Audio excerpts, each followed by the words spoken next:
بسم اللہ الرحمن الرحیم۔ السلام علیکم۔ ایک چھوٹے سے گاؤں کی کہانی ہے جہاں کچے مکان، ٹوٹی پھوٹی گلیاں اور غربت کا بسیرا تھا۔ یہاں رہنے والے لوگ دن رات محنت مزدوری کر کے بھی مشکل 2 وقت کی روٹی کا انتظام کر پاتے تھے۔ انہی میں سے ایک تھا رحمت، ایک مزدور جو اپنی بیوی سمرین اور 3 بچوں کے ساتھ ایک جھونپڑی میں رہتا تھا۔ رحمت کی زندگی کا دار و مدار اس کی روز کی مزدوری پر تھا۔ اگر کام مل جاتا تو گھر میں چولہا جلتا، ورنہ بچوں کو بھوکے سونا پڑتا۔ جاگتے ہی ہر صبح رحمت اپنی پرانی چادر کندھے پر ڈال کر کام کی تلاش میں نکل پڑتا۔ اس کا مقام ہوتا بس اسٹینڈ کے قریب ایک میدان، جہاں سینکڑوں مزدور اپنی قسمت آزمانے کے لیے کھڑے ہوتے، ہر آنے والی گاڑی پر ٹوٹ پڑتے، کسی کو اپنی طرف متوجہ کرنے کی کوشش کرتے۔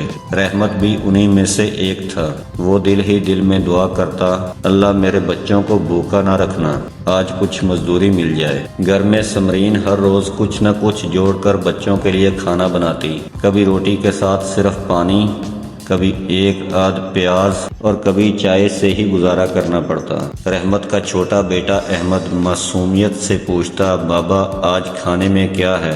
رحمت کے پاس کوئی جواب نہ ہوتا۔ وہ بچوں کے سر پر ہاتھ پھیر کر خاموشی سے باہر نکل جاتا۔ سمرین آنسو پونچھ کر بچوں سے کہتی، دعا کرو تمہارے بابا کو آج کام مل جائے۔ ایک دن ایک بڑے ٹھیکیدار نے رحمت کو بلایا، سنو 10 دن کا کام ہے، مزدوری اچھی ملے گی لیکن محنت سخت ہوگی۔ رحمت نے فوراً ہاں کر دی۔ یہ 10 دن اس کی زندگی کے سب سے مشکل دن تھے۔ تپتی دھوپ میں اینٹیں اٹھانا، مٹی کھودنا اور پشت پر بوجھ لادنا۔ ہر شام جب وہ تھکا ہارا گھر لوٹتا تو سمرین اس کے ہاتھ دیکھ کر رو پڑتی۔ ہتھیلیاں پھٹی ہوئی، پاؤں میں چھالے، لیکن رحمت کو تسلی ہوتی کہ آج بچوں کو پیٹ بھر کر کھانا ملے گا۔ 10 دن بعد جب مزدوری ملی تو رحمت کے ہاتھوں میں 5000 روپے تھے۔ یہ رقم اس کے لیے خزانے سے کم نہ تھی۔ وہ فوراً بازار گیا، بچوں کے لیے تازہ روٹیاں، سبزی اور سمرین کے لیے ایک نئی چادر خریدی۔ گھر پہنچتے ہی جب اس نے تھیلی سے سامان نکالا تو بچوں کی خوشی دیکھنے والی تھی۔ احمد نے چھلانگ لگا کر بابا کو گلے لگا لیا۔ سمرین کی آنکھوں میں آنسو تھے، اللہ کا شکر ہے آج ہمارے گھر خوشی آئی۔ رحمت کا خواب تھا کہ اس کے بچے پڑھ لکھ کر اچھی زندگی گزارے، احمد ڈاکٹر بن جائے اور بیٹی آمنہ استانی بن جائے، لیکن اسکول کی فیس کے پیسے کہاں سے آتے؟